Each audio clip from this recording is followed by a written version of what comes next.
Ablaye Wade révisé na en 2001 dama koy rappeler souvent les gens je le dis il y a dans les dispositions constitutionnelles une chose boo xam ne kenn waru ko woon mun a nangu. mooy comment on réforme la constitution. La constitution au Sénégal peut être réformée soit par référendum soit par une loi constitutionnelle présentée devant l'Assemblée nationale. Mais ñeenti nit mun nañ voter ñu changer constitution Sénégal. Parce que aujourd'hui une loi constitutionnelle day jàll sur la majorité des suffrages exprimés. ñu bëri dañuy wax ne que révision constitutionnelle on a besoin d'une majorité qualifiée. Non loolu Ablaye Wade daf ko dindi ci constitution bi en 2001 les gens ne l'ont pas vu. Aujourd'hui il est plus facile de modifier la constitution du Sénégal que de faire passer une loi organique qui demande la majorité de l'Assemblée nationale. Parce que différence bi c'est ténu mais c'est clair. Majorité absolue des suffrages exprimés maanaam bu fa 7 députés teewee c'est le minimum pour ubbi séance ñeent yi buñ voté pour ñu changer buñ ne majorité absolue des membres de l'Assemblée nationale maanaam foog nga diviser 165 yi teg ci benn buñ ne 3/5 des membres de l'Assemblée nationale c'est ça la majorité qualifiée généralement moom la ñuy def ci haute cour de justice ak yooyu donc yooyu suñu constitution dañ ko manipuler man bokkuma ci ñi naan constitution kenn du ko changer mais en tout cas war nañ ko jox jëmm joo xam ne que pour ñu changer ko il faut que mu am vraiment utilité non moo tax man je pense que président Bassirou Diomaye Faye annoncé na ko ça fait partie des grandes réformes yi nga xam ne Sénégal war na ci jubu suñu constitution dañ ko war a càmbaraat parce que dafa muuma ci lu bëri. code pénal bi war nañ ko xool. règlement intérieur assemblée nationale. dafa sooxe dans tous les sens. code pénal bi bokkoon na ci emprisonnement yi bëri woon parce que bu ñu xoolee les articles à partir de 50 jëm saa buñ ci viser rek yow mën nañ la def mandat de dépôt. xam nga code pénal bi dafa rendre responsable xam nga code pénal d'habitude dañ naan. code pénal nit ki responsabilité individuelle la. mais code pénal bu bees bi dañ ci def ay responsabilité collective looloo tax d'ailleurs ñu tasoon Pastef. dañuy wax ne que benn kuréel boo xam ne dafa am kenn ci moom bu def acte boo xam ne pour intérêt am la kuréel googu sax dafay responsable ci acte boobu.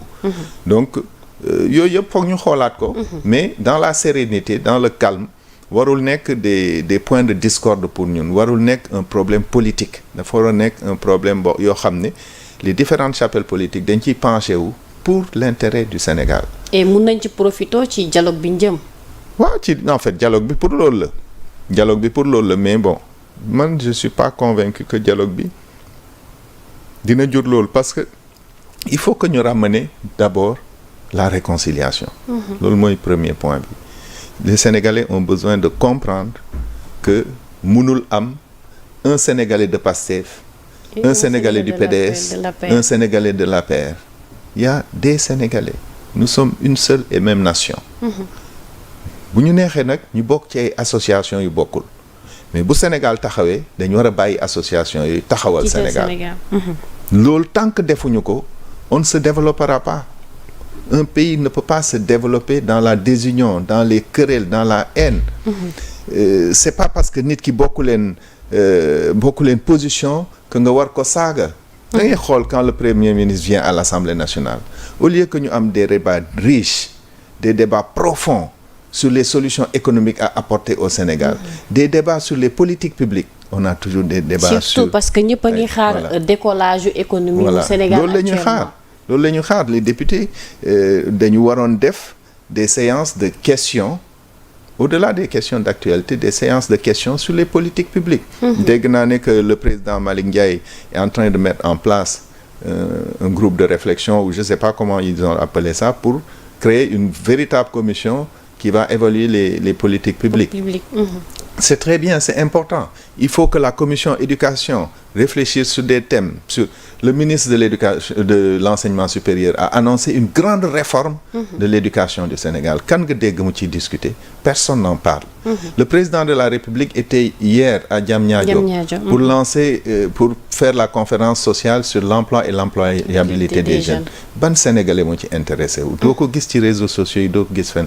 C'est ça le Sénégal futur. Ci loolu lañ war a gën a consacré wu, parce que bu ñu demee ci dialogue politique bi, il y a des termes de référence yoo xam président nee na que mun nañ ko améliorer et cetera et cetera. Noonu lañ ko mos a defee. Mais bu fekkee nit ñi dañ ñëw avec leur propre conviction ni li ma bëgg dama koy jàllale, du ñu avancer.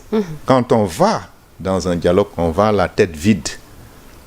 Mais bu fekkee ne yow li nga bëgg rek nga bëgg mu jàll, doo def ay effort, doo def concession, doo xam celui qui est en face de toi lan la bàyyi pour mun laa jege. Donc yooyu yëpp dañ ci war a réfléchir ñun en tant que Sénégalais, en tant que peuple boo xam ne on a besoin de faire rêver les générations futures. dañ war a xalaat ci dissension yi ñuy am de plus en plus lan lay jur lu baax. Donc il faut que ñu delloo si waat suñu xel. xam ne que c'est dans la réconciliation qu'on va construire ce pays. En tout cas merci beaucoup honorable, amoon nañ un réel plaisir dalal la fi ma bëgg ñu jeexalee fa rek mooy rebondissement bi am ci poursuite judiciaire yi, parce que tey amaat nañ beneen information ci ki nga xamante ne moom mooy honorable député Farba Ngom, ndaxte am na keneen ku ñu jàpp ci moom muy frère am ci somme bu tolloog 100 millions niki tey mu mel ni à chaque fois bu ñu yeewoo ci benn dossier bi yeneen daf siy soulevé wu. waaw xam nga Sénégal dañ toog lu yàgg dans l'impunité. Pendant très longtemps nit ñi dañuy am ay charges publiques def ci lu leen neex, bu ñu paree duñ leen topp ci dara. Donc lii lu bees la moo tax sax certains parlent de chasse aux sorcières, man nee naa man gëw ma affaire yooyu. waaw wala règlement de compte ay règlement de compte, ay chasse aux sorcières. bu fekkee règlement de compte boobu ak chasse aux sorcières boobu day permettre ñu récupérer xaalis bis ay particuliers jël te Sénégalais yëpp bokk ko, d'accord naa. parce que ñu dañ ko soxla, on en a besoin. Il faut qu'on ramène cet argent là. Donc waaw dina am, pour man il y aura encore des rebondissements et des rebondissements, mais on doit considérer que c'est le cours normal des choses. bu ñu yeewoo dañu war a xëy ñaan génn suñ kër ne tey dinaa def 2, 3, 4 bonnes actions, dinaa am comportement citoyen, dinaa traverser tali bi fi ma war a traverser, dinaa respecter feu rouge bi, juge bi mu ngi def liggéeyam, man ma def suma liggéey, Sénégal jëm kanam. loolu leer na. En tout cas merci beaucoup honorable, amoon nañ un réel plaisir dalal la. Je voulais juste vous offrir ce livre qui a été écrit par mon jeune frère et qui s'appelle Le mandat du chaos. Bon, man dinaa ko lire personnellement. C'est un livre, c'est un condensé de problèmes quotidiens des Sénégalais, et écrit de façon poétique et qui nous dit que on doit revenir à nos sources propres.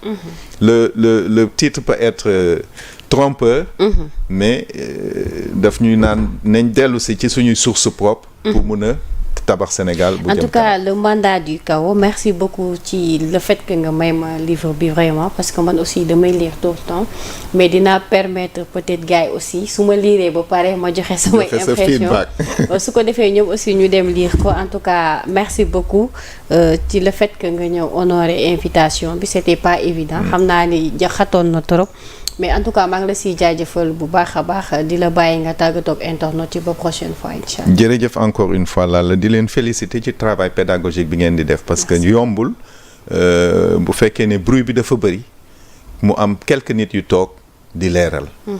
dama leen ciy féliciter toujours, c'est un travail difficile et qui demande du temps et de l'engagement.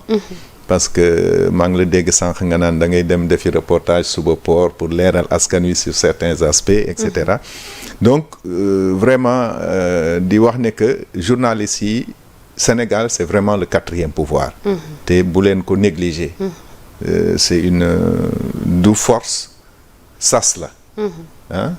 Et quand c'est utilisé à bon escient, dëkk bi dafay gën a tranquille parce que nit ñi bu ñu amee les bonnes informations généralement ils réfléchissent bien et ils prennent les meilleures décisions. Merci beaucoup, je m'engage alors. En tout cas merci beaucoup ni lay demee saa su nekk sur Sénégal 7 restez connectés ngeen topp suñu ay programme ci kanam tuuti dina amaat yeneen plateau yu ñu leen mën a jagleel ngeen topp li nga xamante ni moom mooy le feedback de l'actualité. Mention spéciale à Babacar moom moo nekkoon ci côté régie bi ma koy jaajëfal bu baax a baax d'ici là portez-vous bien, à très bientôt et très bon week-end à tous. Merci. Merci.